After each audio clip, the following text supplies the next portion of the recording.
YouTube, what is going on, guys? It's your boy Mac. We got the coffee. You know it's going to be a great day. As you guys can see from the title of this video, it's another trade breakdown. I love how we've been balancing sit down video, trade breakdown video, sit down video, trade breakdown video. You guys seem to be loving it, and I just want to say before this video starts, we hit I think 500 likes on last week's video, which is insane. If I earn your like, that's amazing, and I really appreciate it. And for those that are taking time out of your day to comment something nice too, it really means a lot to me.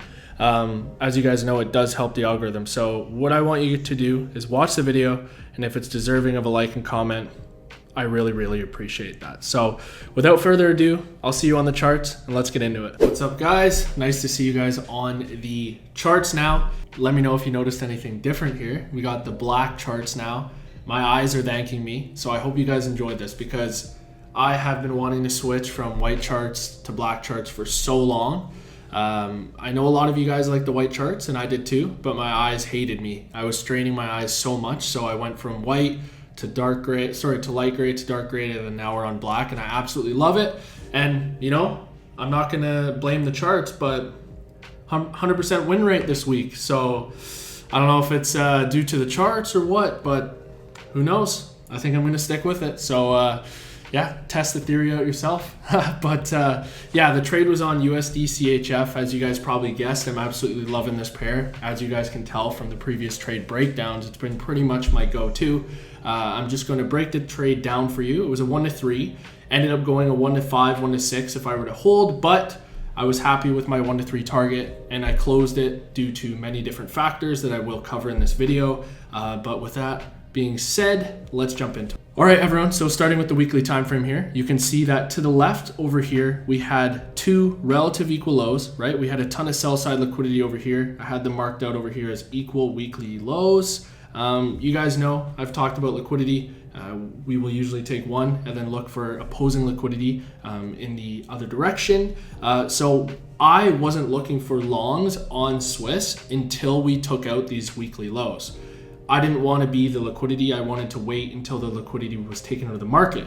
So when we had taken out the liquidity to the left here, that's when I wanted to look for longs. I wasn't trying to catch a reversal. I wasn't trying to catch the bottom. All I was trying to do was catch a retracement into premium of the current price leg, right? You can also see here, if I jump down to the daily time frame, that it was an absolute beautiful rejection out of 91 as well, right? Big psychological number. If we look to the left, big figure on this pair, very key area. So when we had a nice close out of there, when we had wick down into that area, that was the area that I was looking for longs. And actually, if I did hold this trade, I would have caught the absolute bottom of this move. I literally caught the bottom of this wick, and it would have been a nice 150 pip move for who knows how many percent. But again, that's not my mission. I'm not trying to do that. I'm just trying to collect my 1-3, 1-4, 1-5, whatever the market gives me, and then move on with my day. And you know, tomorrow's a new day. Tomorrow's a new trading day, right? I found myself before, and I'm sure a lot of you guys, we try to milk the full RR on a trade all the way to the moon, right? We want that trade to just milk everything out of the market. Whereas now I have the approach where if I have my 1-3, I'm good for the day. I'm not trying to take any more setups or anything like that, because on these funded accounts, it's a great amount of money, right? And it's a lot different than the days when I was trading a super small account. I wanted to just scale it.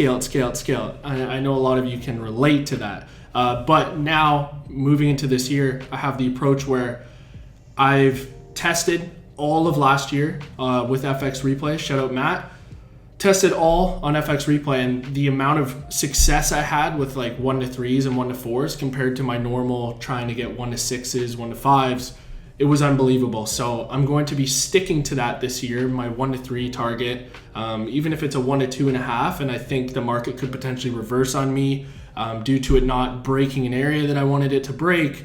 I'm going to close that trade, move on to the next one. And you know, some of you may disagree with that, some of you may agree with that, but I just wanted to share what I am doing and what I have found success with is trying to eliminate as much greed as possible. And when I'm not seeing things that I like on the chart and it could potentially come against me, and I'm starting to see the same entry criteria that I'd be looking for if I was looking for sells if I'm in a long position, I'm just going to close that trade if it's right near my TP, and then I'll move on to the next setup. So I'm going to rewind this just so you guys can't see this here, and we'll see if this pans out nicely, okay? So we're going to be on the 15-minute time frame here, and we can see that we are now in New York session over here. We can see how Swissy had a massive sell side run, but with this, I'm just going to draw this out. With this sell side liquidity pool over here, I wasn't looking to get in longs at all. Even though we had taken out this low, and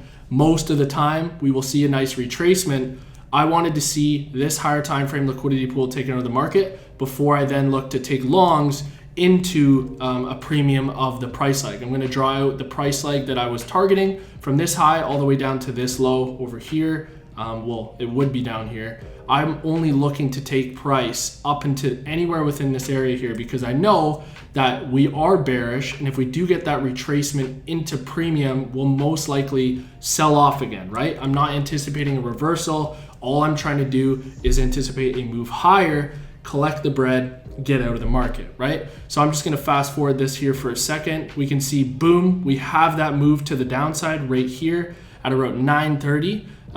And this is actually where I got in right here. Perfect timing on this fast forward here. So I'm going to draw this and just drag it to the side here so it's not confusing you guys. You can see we have now run the weekly lows that I was looking at. So I'm going to delete that off. And you can see we're now popped back above 91 big figure. You guys have heard me talk about before, when we take sell side liquidity out of the market, we're going to be looking for opposing liquidity. So where would opposing liquidity be if I were to ask you guys that right now? Well, it would be above these highs here, right? It would be above these highs, right? It would be above this high all the way over here.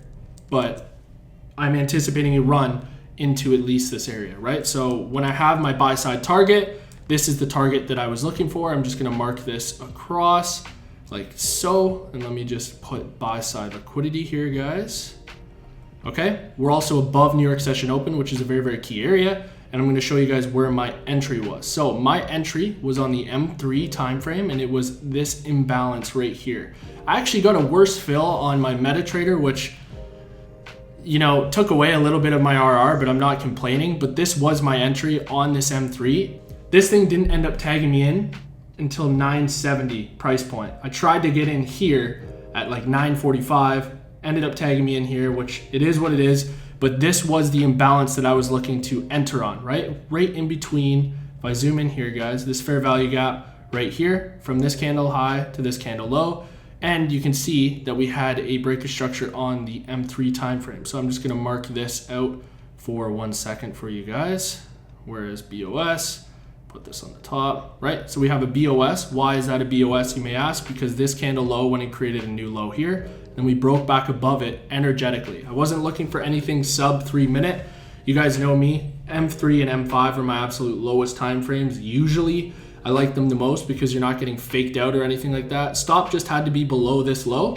And again, the target was up here, right? The target was up here. I had a bigger stop obviously because it was a 1 to 3. So let me just drag this. This is where I originally wanted to get in, okay? So you can see that when I hit play, market tags me in beautifully. Literally didn't fill me though until I didn't get filled, guys, until 970, which was kind of frustrating, but it's not the end of the world. So it ended up tagging me in here. I wanted to get in over here. And again, I'm targeting buy side liquidity pool up at this area. I'm not over here trying to catch the absolute bottom, which did end up happening. So kudos to me. But I just want to target the opposing liquidity pool, right? So if we hit play and we just see this thing play out here, this actually up in this area, right at this high here, I ended up closing, right? I ended up closing this trade about 0.2 R away from my take profit. Hear me out, this is my explanation and I hope it makes some sense. So when we're looking at this right now, it is now 11:48, okay? So we're almost at 12 o'clock, right? The odds of this breaking this high at this time are obviously in my favor. But at the same time, this technically is the structural point of this new price leg, right? Time and price is a big thing for me personally.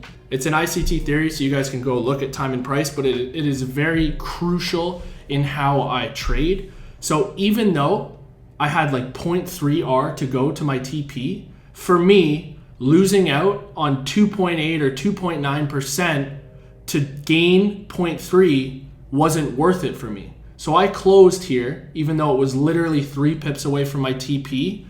I decided to close this due to many factors here. Time being one. It's struggling at the high that I want it to break through.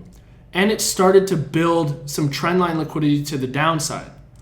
Due to the time of day, this easily could have crept all the way back down here and then consolidated till market close. So I would have lost all this percent just to gain 0.3, right? So to me, it wasn't worth it. I ended up closing right there. Did I care? No, I didn't. I collected my money from the market, and that's all I'm here to do.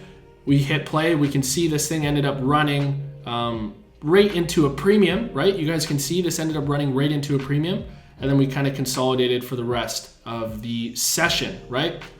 Yes, you could have had a smaller stop loss on this trade. If it did tag me in on this area that I wanted to get in, it obviously would have been a better trade. But nonetheless, my full TP was going to be at this high due to the fact I'm only targeting buy side, the most recent buy side liquidity pool. I'm very, very happy with that. Sure, there's people that target the 1 to 10s and stuff. That's great. But I'm having way more success personally with my 1 to 3s, 1 to 4s. I'm really, really enjoying it, right? So if I take this away, actually, give me a sec. If I take this out, we can see here that this bad boy actually ended up running pretty nicely. This thing ended up running all the way back up into this supply zone here, this 4-hour order block here, and it would have been a 1 to 10, but guess what? I am okay with the RR that I pulled from this trade. So that is the breakdown. I hope you guys enjoyed this little breakdown here. Again, just waiting for liquidity to be taken out of the market, being mindful with your targets, okay? I'm gonna be targeting a premium. I'm not gonna be trying to catch the bottom and, you know, target Narnia all the way up here. I'm okay with my mindful targets, and I hope you guys are too. This is my breakdown. If you learned something from it, that's amazing. I'm going to continue to do these because I feel like it's nice to share this kind of stuff, and hopefully you guys can learn something here. So yeah, it's going to be very, very interesting this week on Swissy. Let me know what you guys think is going to happen. We do have a big trend line to the upside here, but again, this is a high probability order block. We could potentially see this move down lower, right? So I'm going to be very, very mindful tomorrow and see what structure wants to show me, see what liquidity wants to show me, and then I'm going to look to get involved. So I appreciate you all for taking the time to watch this video. I hope you learned something, and if you did, please drop a like and comment. As I explained in the video earlier, it helps me out a lot, but only if I earned it. So it's been your boy Mac. What do I say at the end of every single video? Let's be 1% better every single day. I'll see you all next week.